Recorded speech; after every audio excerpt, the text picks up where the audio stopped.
কারণ এর আগে আমরা দুই একটা বয়কট দেখেছি, ওয়াকআউট দেখছি এবং ওয়াক ইনও আমরা দেখছি। আমি বলতেছিলাম ওয়াকআউট ওয়াক ইনের আইনগত কোনো ভিত্তি এই মিটিংয়ে আছে কিনা, পার্লামেন্ট আছে তো জানি, এটাতে আছে কিনা এটা খুব জানি না। তবে হাউসটা কিছুটা প্রাণবন্ত হচ্ছে, we are enjoying the issue. ঠিক আছে, তো আজকে বয়কটে আমাদের গুরুত্বপূর্ণ বড় দল বিএনপি তারাই করেছেন। বয়কট করার সময়টা আমি ছিলাম না, আমি এরপর আসি ঢুকছি।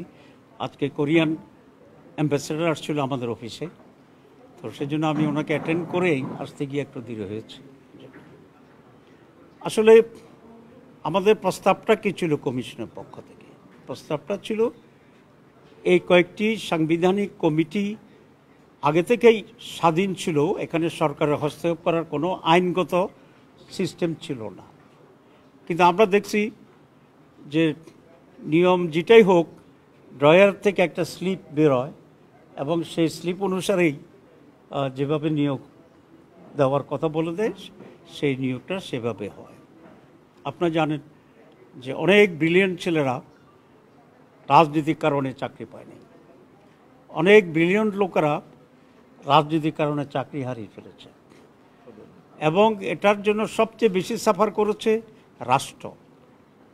আমাদের পার্শ্ববর্তী দেশগুলো পিএসসির ব্যাপারে কিন্তু কোনো আপোষ করে না, যেই গভর্নমেন্টে থাকুক, কারণ তারা দেশকে ভালোবাসে।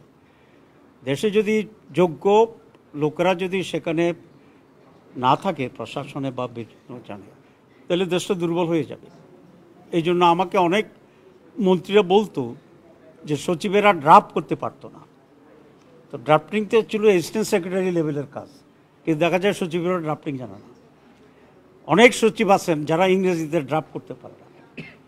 এই যে বিশাল একটা অধপতন আমাদের রাষ্ট্রের যে দুর্বলতা, এবং বিদেশে গিয়ে নেগোশিয়েট করতে পারে না, কারণ ইংরেজি অনেক সময় অ্যাকসেন্ট বুঝে না।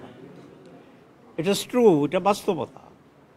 সেই জন্য আমরা বলেছি যে পিএসসি সাংবিধানিক একটা কমিটি থাকবে, এখানে কোনো দলের, কোনো মন্ত্রীর, কোনো প্রধানমন্ত্রীর হস্তক্ষেপ এখানে থাকতে পারবে না।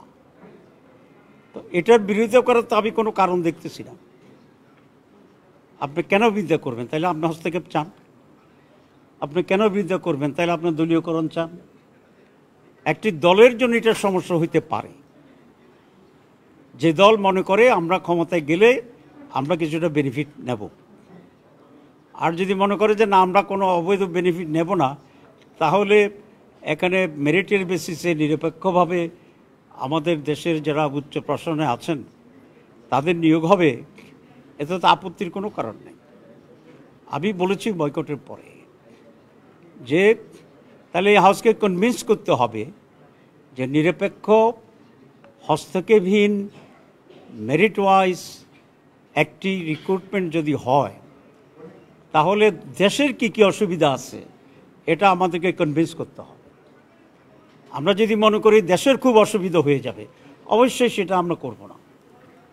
আর যদি এটা হয় যে না দেশের জন্য ভালো হবে কিন্তু কোনো একটি দলের জন্য খারাপ হইতে পারে, তাহলে তো এটাকে জাতি এটা অ্যাকসেপ্ট করবে না, এবং এটা আমরা চাইও না। এখন আমরা যেটা বলি যে সচিবালয়ে স্বৈরাচারের প্রেতাত্মারা আছে, তো তাহলে এরা কারা? এরা হচ্ছে তারা যারা স্বৈরাচার মেরিটকে বাদ দিয়া স্লিপের মাধ্যমে, লিস্টের মাধ্যমে নিয়োগ করছে তারা।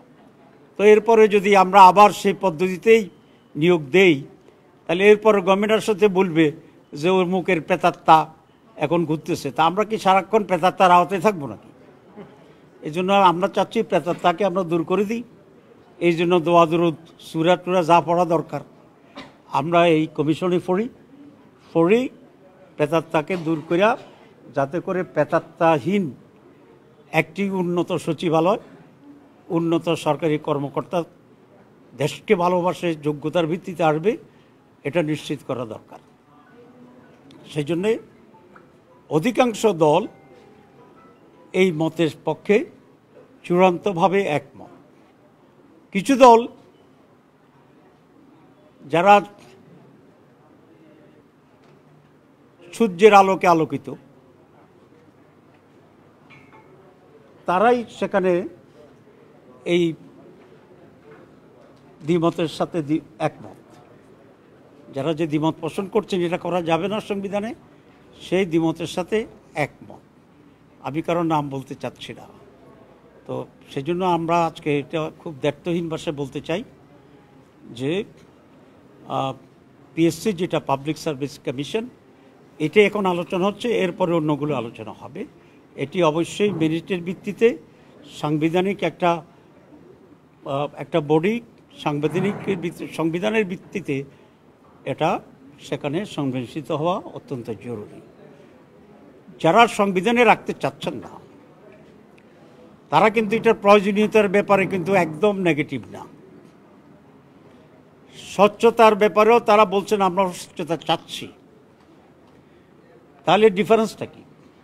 ডিফারেন্সটা হচ্ছে ওনারা বলছেন একটা ভালো প্রস্তাব, যুক্তি কিছুটা ওনাদের দৃষ্টিতে, সেটা হচ্ছে এটাকে আইন করে টাইট করা দরকার। আমরা এটা খুব চরমভাবে বিরোধিতা করছি। আমরা বলছি সংবিধানের ভিতরে থাকতে হবে। ওনাদের যুক্তি হচ্ছে সংবিধানের ভিতরে যদি এটা চলে যায় তাহলে কোনো সময় যদি পরিবর্তন করতে হয় এটা পারা খুব কঠিন হবে, কারণ সংবিধান চেঞ্জ করা কঠিন হবে। আমাদের যুক্তিটা হচ্ছে ঠিক এইরকম, যেটা সংবিধানে রাখতে হবে যাতে করে যখন তখন এটা পরিবর্তন করা না যায়।